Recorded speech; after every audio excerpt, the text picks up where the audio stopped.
Dengan kultur geografis wilayah Indonesia, dengan keanekaragaman budaya, bahasa, dan adat istiadat yang kaya, berdampak besar pada keamanan nasional, baik dari ancaman internal maupun eksternal. Maka Negara Kesatuan Republik Indonesia memerlukan prajurit yang mampu mengatasi berbagai macam ancaman, tantangan, hambatan dan gangguan dalam rangka menegakkan kedaulatan negara, mempertahankan keutuhan wilayah, melindungi bangsa, dan melaksanakan kebijakan pertahanan negara sesuai dengan Undang-Undang TNI Nomor 3 Tahun 2025.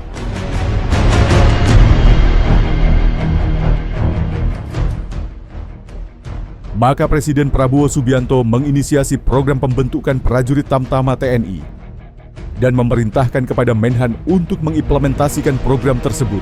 Kemudian Menhan berkoordinasi dengan Panglima TNI dan selanjutnya Panglima TNI memerintahkan Kasat sebagai pembina kemampuan untuk mendidik Tamtama TNI untuk mewujudkan program terbaik Bapak Presiden ini.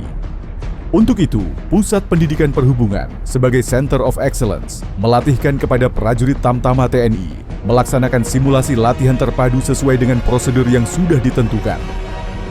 Latihan simulasi terpadu ini dilaksanakan di Batalion 330 Tridharma.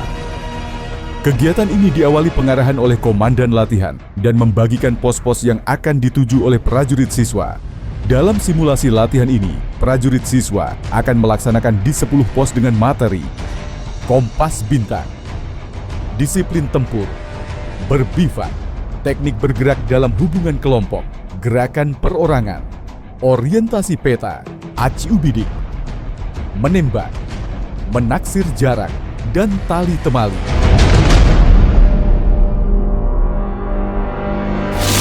Pos 1, Kompas Bintang. Melatihkan kompas bintang kepada prajurit siswa bertujuan agar siswa dapat mengetahui kedudukan sendiri serta dapat mencari dan memelihara arah gerakan yang dituju.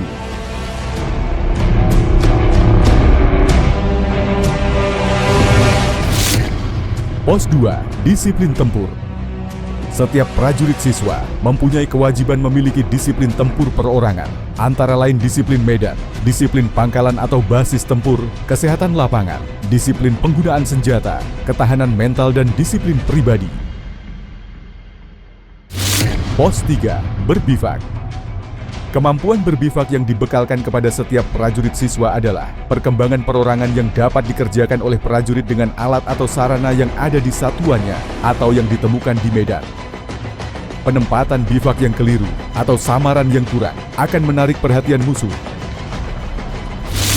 Pos 4, teknik bergerak dalam hubungan kelompok. Setiap prajurit siswa harus menguasai teknik bergerak dalam kelompok regu dengan berbagai formasi bergerak sesuai dengan situasi yang dihadapi. Prajurit siswa bergerak dengan jarak antar perorangan 5-20 meter disesuaikan dengan medan yang dihadapi.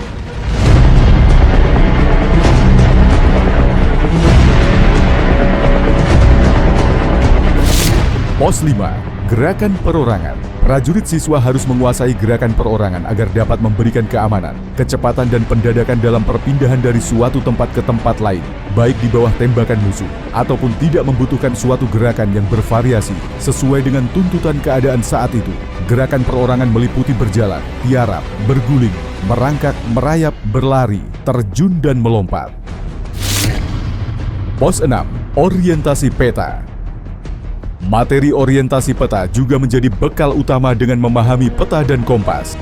Prajurit siswa harus dapat berorientasi peta agar dapat menentukan kedudukan kita di medan maupun di peta dengan cara mempelajari tanda terkenal di peta.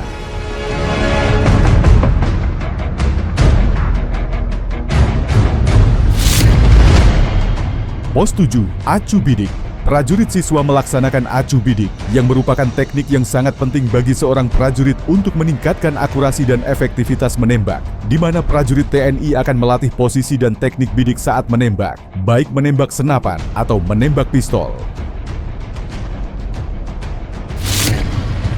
Pos 8, latihan menembak.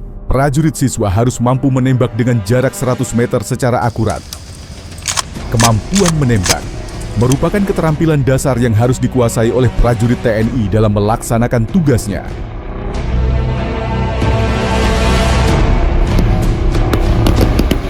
prajurit siswa mengaplikasikan keterampilan menembak dengan sikap tiarap, duduk, dan berdiri dengan teknik yang benar.